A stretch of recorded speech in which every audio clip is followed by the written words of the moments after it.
시청자 여러분 안녕하십니까? VOA 뉴스투데이 시작합니다.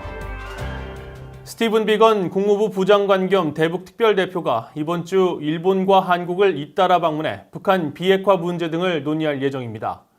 전문가들은 비건 부장관의 이번 방안은 미국과 한국의 대북 공조를 확실히 하기 위한 것으로 보인다고 분석하면서 미북 대화 재개 가능성은 크지 않을 것으로 전망했습니다. 첫 소식 김영교 기자가 취재했습니다. 로버트 아이논 전 국무부 비확산 군축 담당 특보는 VOA와의 전화통화에서 비건 부장관의 이번 주 방안은 미국과 한국의 대북 공조를 확실히 하기 위한 것으로 보인다고 말했습니다.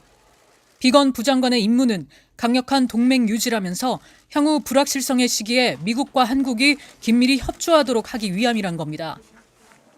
To try to ensure that the United States and South Korea are in sync on some critical issues, to try to keep the allies together despite strong efforts by North Korea to intimidate South Korea and perhaps to drive a wedge between the allies.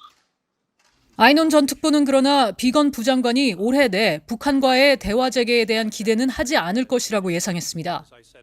조셉 디트라니 전 육자회담 차석 대표 역시 미국과 북한의 대화 재개 가능성을 낮게 봤습니다.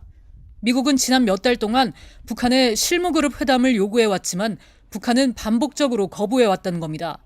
또 북한의 최선희 외무성 제1부상이 발표한 담화문을 볼 때 북한이 실무회담에 나올 가능성은 낮아 보인다고 말했습니다. 북한은 그러나 비건 부장관의 방안을 유심히 지켜보고 있을 것이라면서 미국과 한국은 모든 사안, 특히 북한에 영향을 미칠 수 있는 사안에 대해 긴밀히 협조하는 게 중요하다고 말했습니다. 미국과 한국의 관계가 껄끄럽고 부정적인 방향으로 가고 있다는 추측이 많다면서 방위비 분담금 협상 같은 사안은 빠르게 해결해야 한다고 지적했습니다. 한미연합사령부 작전참모 출신인 데이비드 맥스웰 민주주의 수호재단 선임연구원은 비건 부장관이 이번 방문에서 미국과 한국 간 대북정책 소통 채널인 미한 워킹그룹에 관련해서도 주요 의제로 다룰 것으로 예상했습니다. 비건 부장관이 이번 방안에서 북한의 최종적이고 완전한 비핵화, 즉 FFVD를 위한 조율을 더 강화할 것이란 분석입니다. And I hope that this is something that Mr. Began and Mr. Lee will reinforce when they meet this week, because it is really critical that the ROK-US alliance be synchronized and transparent with both sides as to the strategy going forward.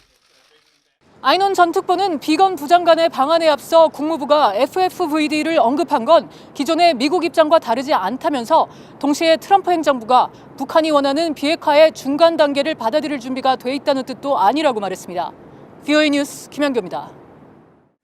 영국 정부가 브렉시트 이후 인권유린 독자 제재법을 7일 발효하고 정치범 수용소 운영에 책임이 있는 북한의 국가보위성과 인민보안성 등 두 곳을 제재 대상에 포함했습니다.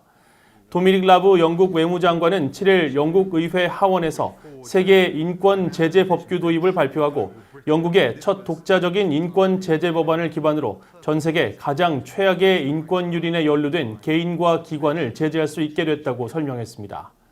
또 지난 50년간 수십만의 수감자가 끔찍하게 죽어나갔을 것으로 추정되는 북한의 비참한 정치범 수용소에서 발생한 노예화와 고문, 살인의 책임이 있는 두 기관이 제재 대상에 포함된다고 밝혔습니다.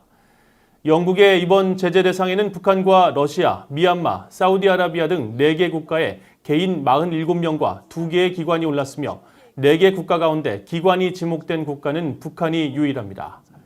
제재 대상들은 영국 입국 제한 등 여행 금지와 자산 동결 조치를 취할 수 있고 그 외에 영국의 은행을 통한 자금 송금과 관할권 내에서의 수익 창출 활동 등도 금지됩니다.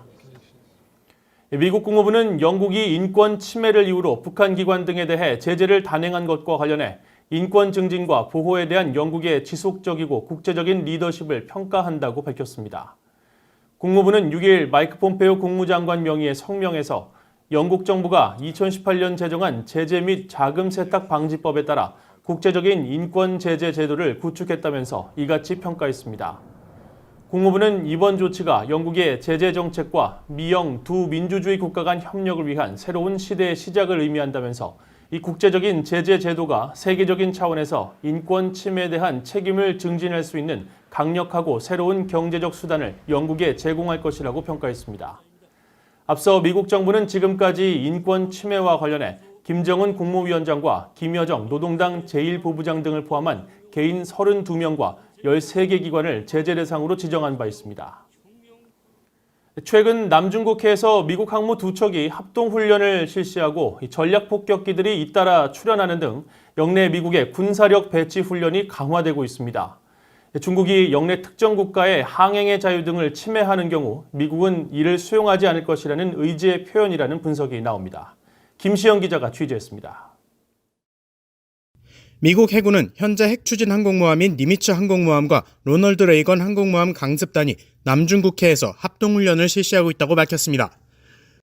공중 방어 역량을 극대화하도록 설계된 전술훈련과 빠르게 변하는 영내 작전 상황에서 군용기들의 장거리 정밀 해양 타격 능력 확장에 초점을 맞춘 훈련이라고 미국 해군 7함대 사령부는 밝혔습니다.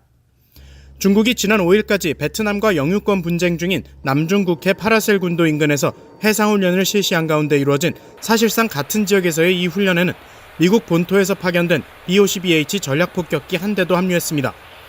태평양 공군 제96 폭격비행단의 사령관 크리스토퍼 더프 중령은 미국 전략자산이 작전구역에 빠르게 전개되고 장거리 폭격 임무 수행 역량을 보여주는 것이 훈련의 목적이라고 밝혔습니다. 미국 CNN 방송은 미 해군 항공모함 2척의 남중국해 출현은 6년 만이라며 영내 분쟁 지역에서 미국이 중국을 밀어내기 위한 최근의 군사력 표출이라고 분석했습니다. 실제로 미국은 최근 서태평양 영내 군사력 강화 움직임을 보여왔습니다. 지난달 중순 B-52H 폭격기 3대가 루이지애나주 박스데일 공군기지에서 알래스카 아일슨 공군기지로 3년 만에 재배치된 뒤 남중국해 일대를 여러 차례 비행한 바 있습니다. 미국은 영내 중거리 미사일 재배치 계획도 시사해왔습니다. 러시아와의 중거리 핵전력 조약 파기 뒤인 지난해 8월 마크 에스퍼 미 국방장관은 호주 방문 도중 아시아의 중거리 미사일 배치를 고려 중이냐는 취재진의 질문에 그렇게 하고 싶다고 밝힌 바 있습니다. 미국은 내년 2월로 만료 예정인 러시아와의 핵무기 군축 협정인 신전략무기 감축 협정에 중국을 포함시키려는 움직임도 보여왔습니다. 마이클 오헨런 브루킹스 연구소 선임연구원은 이번 합동훈련은 영내에서 미국이 중국을 견제하려는 의도라고 분석했습니다. I don't think there are big implications, except that the United States is making clear that we're certainly not interested in gradually deferring to China's ambitions or intents in the South China Sea. There's not going to be a gradual erosion of America's will to treat that body of water as international waters and to preserve our rights of access. 오헨런 선임연구원은 이어 이번에 항공모함 2척이 동시에 배치된 것은 미국의 항행의 자유 수요 의지는 줄어들지 않는다는 상징적인 모습을 중국에 보여준 것이라고 덧붙였습니다. VOA 뉴스 김시영입니다. 북한 정부의 지원을 받는 해커 그룹이 미국의 대형 소매 회사들의 웹사이트들을 해킹해 소비자들의 정보를 빼간 뒤 개인정보 등을 불법적으로 팔아왔다고 네덜란드 보안업체가 밝혔습니다.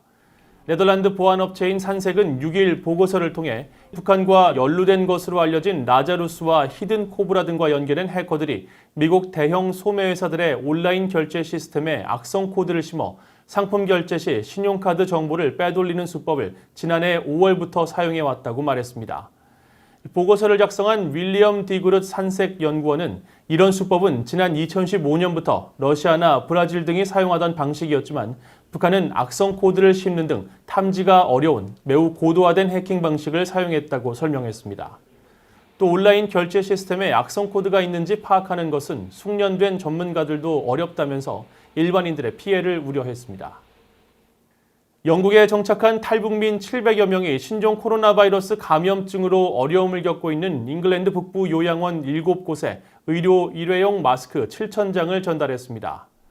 기증에 앞장선 탈북민 박지연 씨는 6일 VOA에 탈북민들을 받아주고 자유와 희망을 알려준 영국에 보답하고 싶었다며 한국 내 탈북민들의 도움으로 한국에서 마스크를 지원받았다고 설명했습니다. 박지연 씨는 자신들이 고통받을 때 영국인들이 관대함을 보여준 것처럼 이제 자신들도 도움을 받기만 하지 않고 어려울 때 손을 내밀 것이라고 말했습니다. 이상으로 VOA 뉴스투데이를 마칩니다. 시청해주신 여러분 고맙습니다.